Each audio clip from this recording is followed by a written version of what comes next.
श्री राम मिश्र जी। श्री राम मिश्र जी श्री यमुनाचार्य जी के पितामह श्रीनाथ मुनि जी के अत्यंत प्रिय, कृपापात्र एवं विश्वासपात्र शिष्य थे। यहाँ तक कि श्रीनाथ मुनि जी ने अपने अंतिम समय में इन्हीं को श्री यमुनाचार्य जी की जिम्मेदारी दी थी, क्योंकि यमुनाचार्य जी के पिता ईश्वर मुनि का पहले ही परम धाम गमन हो चुका था। श्री मिश्र जी बड़े ही विद्वान और सदाचारी थे। वे सब में सर्वव्यापी परमात्मा का दर्शन करते थे। श्री यमुनाचार्य जी।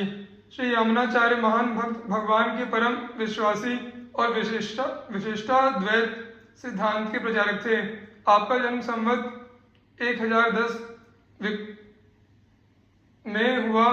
में मथुरा में हुआ था। श्री वैष्णव संप्रदाय के आचार्य नाथ मुनि के पुत्र ईश्वर मुनि आपके पिता थे। पिता की मृत्यु के समय आपकी अवस्था मात्र 10 साल की थी। पितामह के संन्यास लेने पर आपका पालन पोषण दादी और माता की देखरेख में हुआ। आप बाल्यावस्था से ही अद्भुत प्रतिभाशाली और विद्वान थे। आपका स्वभाव बहुत मधुर, प्रेममय और उदार था। पांड्य राज के महापंडित कोलाहल को शास्त्रार्थ में परास्त करने के उपलक्ष्य में महारानी ने आपको आधा राज्य सौंप दिया था, साथ ही आलवंदार की उपाधि से विभूषित किया था। श्री यमुनाचार्य जी और महापंडित कोलाहल में हुए शास्त्रार्थ की बड़ी रोचक कथा है, जो इस प्रकार है। राजा पांडे के राज्य में कोलाहल नामक एक विद्वान थे। उन्होंने शास्त्रार्थ में अनेक पंडितों को हराया था, अतः उन्हें महापंडित का राज सम्मान प्राप्त था। राजा को शास्त्रार्थ सुनने और कोलाहल को विद्वान पंडितों को हराकर अपमानित करने में विशेष आनंद आता था।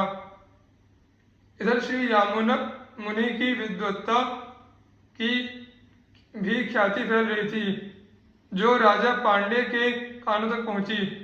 उन्हें अपने महापंडित पर विश्वास था ही, अतः कौतूहलवशात उन्होंने श्री यामुन मुनि जी को कोलाहल से शास्त्रार्थ करने के लिए आमंत्रित किया और आने के लिए पालकी भेजी। श्री यमुनाचार्य जी जब पालकी पर बैठे आ रहे थे तो राजा रानी ने उन्हें महल के झरोखे से देखा। रानी को आचार्य श्री के चेहरे पर दिव्य तेज दिखाई पड़ा। उन्होंने महाराज से कहा कि ये कोई दिव्य महापुरुष हैं, कोलाहल पंडित इनसे जीत नहीं पाएंगे।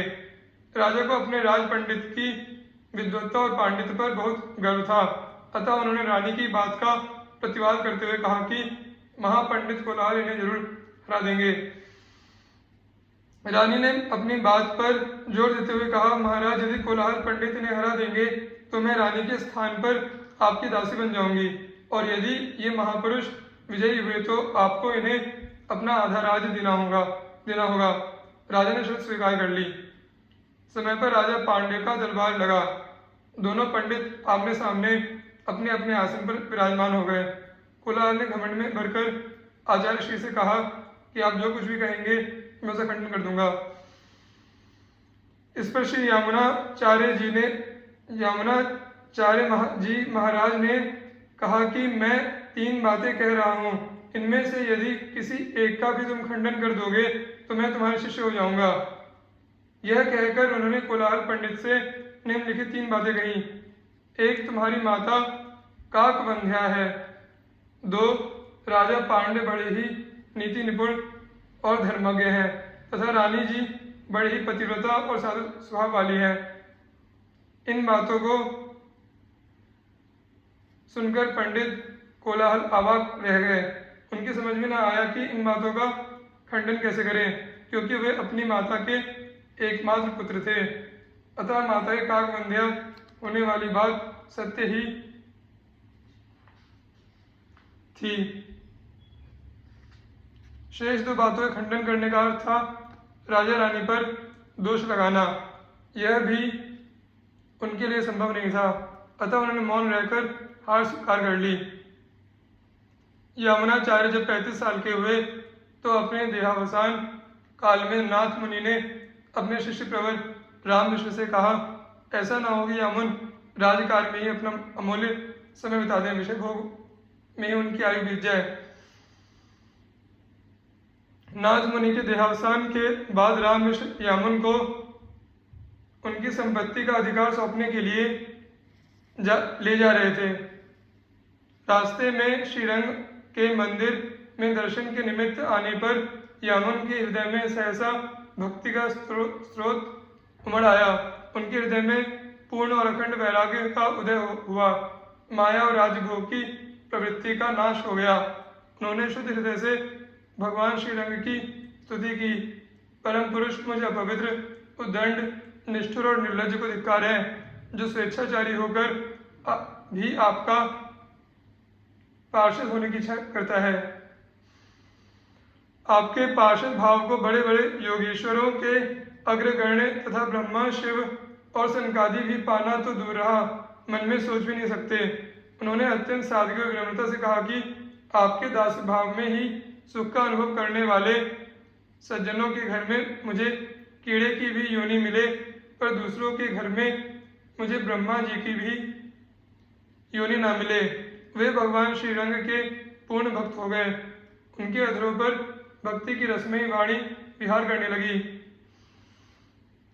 श्री यामुनाचार्य ने भगवान को पूर्ण पुरुषोत्तम माना, जीव को अंश और ईश्वर को अंशी के रूप में निरूपित किया। जीव और ईश्वर नित्य पृथक हैं।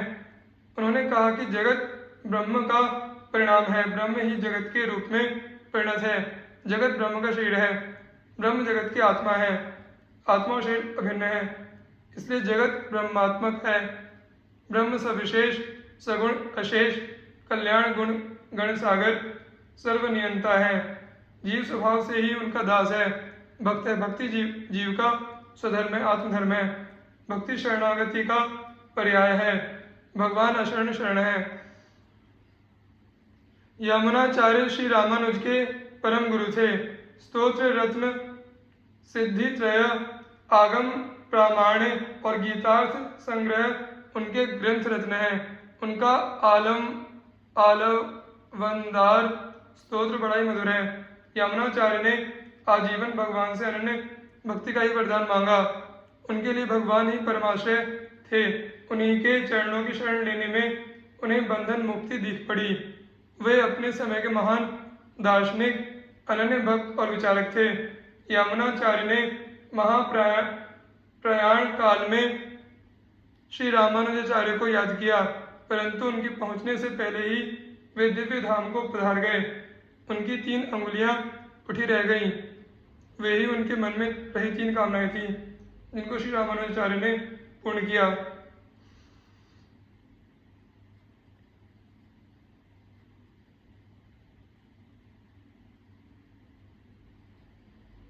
श्री रामानुजाचार्य जी एवं श्री कुरेशाचार्य जी। गोपुर वे आरूढ़ ऊंच स्वर मंत्र उचार्यो, सूते नर परे जागी 72 श्रवणनि धार्यो, तितने गुरुदेव पद्धति भई न्यारी न्यारी, कुरतारक शिष्य प्रथम भक्ति बपु मंगलकारी, कृपन पाल करुणा समुद्र, रामानुज सम नहीं बियो, सहस आस उपदेश करी, जगत उद्धरण जतन कियो।